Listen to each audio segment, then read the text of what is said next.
এখানে সকালবেলায় আজকে তো গুরু পূর্ণিমা, তাই সকালবেলায় একদম পুজো দিয়ে দিয়েছি।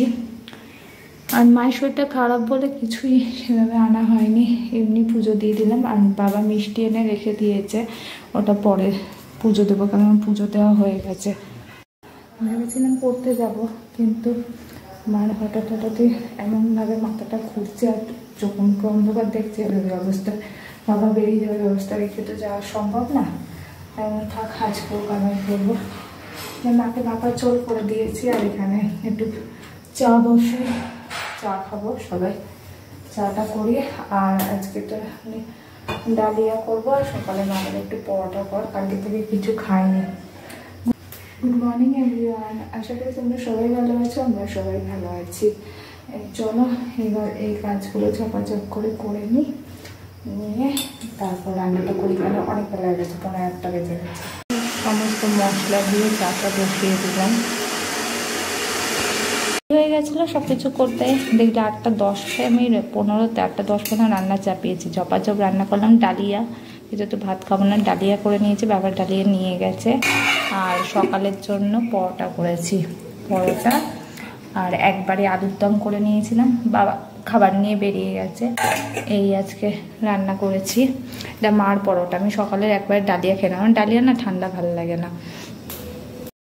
মার তো জ্বরের মুখে কিছু ভালো লাগছে না, বললো সকালবেলায় পরোটাই খাবে, আর আমার ডালিয়া ভালো লাগে না, তবে ঠান্ডা হয়ে যাবে, তাই আমি গরম গরম ডালিয়া খেয়ে নেবো। আজকে মামার বাড়ি নেমন্তন্ন ছিল, আমার ঘরে আজকে সিঙ্গি আছে, তাই দুপুরে খাবার নেমন্তন্ন ছিল। এখন জানি না কি হবে, মা তো যেতে পারবে না, এবার মাকে ছেড়ে যাব বুঝতে পারছি না কি করবো। মা গেল যেমন আত্মীয়দের মধ্যে নেমন্তন্ন করে না গেলে একটা ব্যাপার আছে, দেখি যেতেও পারি না যেতেও পারি, ওই জন্য সকালে ডালিয়াটা খেয়ে নেবো।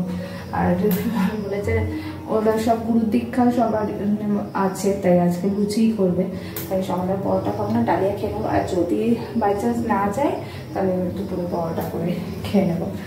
ঘরের কাজকর্ম মোটামুটি করে নিয়েছি, শুধু দেখতে পাচ্ছ রান্নাঘরটা সারবো, বাসন কটা মাজবো, করলে হয়ে যাবে। এখানে বেলায় উঠে সকালে কাজকর্ম করে নিই, আর সকালে উঠে একটু পড়ছিলাম, ওই এই বেশি করে না 15-20 মিনিটই পড়ার টাইম পেয়েছি, কারণ সব কিছু করতে করতে মা থাকে তো, মা কুটে টুটে দেয়, রান্না করতে সুবিধা হয়। আমি নিজের হাতে করতে গেলে একটু দেরি হয়। আর বাবাকে বলেছিলাম যে ঠাকুরকে একটু মিষ্টি দিয়ে পুজো দিয়ে যেতে, আর বাবা সে দেরি হয়ে গেছে বলে চলে গেল। আমি দেখি কাজকর্ম করে গা ধুয়ে একবার পুজো দিয়ে দেবো।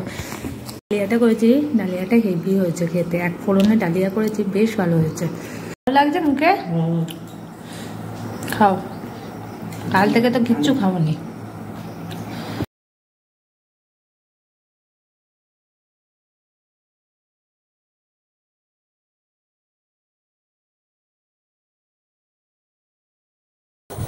এই যে জট করে রেডি হয়ে গেলাম, কি আর রেডি হবো, যা বৃষ্টি হচ্ছে, জট করে একটা কুর্তি করে নিলাম আর রেডি হয়ে গেছে। দিদি বললো একসাথেই যাবো, দিদিকে ফোন করে দিদি বেরালে আমরা বেরাই, একটু মিষ্টি কিনবো, কিনে চলে যাবো। বাবা তুমি খেয়ে নেও টাইম মতো। আমি ঠিক টাইমে খেয়ে নেবো, চলো। মাকে বললাম খাবার বেড়ে দিয়ে, বা মা বললো না এখন খাবে না, আমি তার বেড়ে খেয়ে নেবো। একটু মায়ের ওষুধ মা ভালো, কাল রাস্তাটা দেখতেই পাচ্ছি কি বাজে রাস্তা।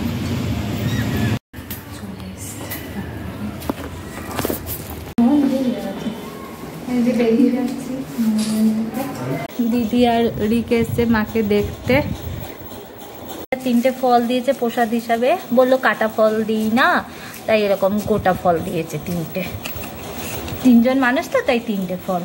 আর এখানে মিষ্টি আর এই যে বাতাসা সব দিয়েছে।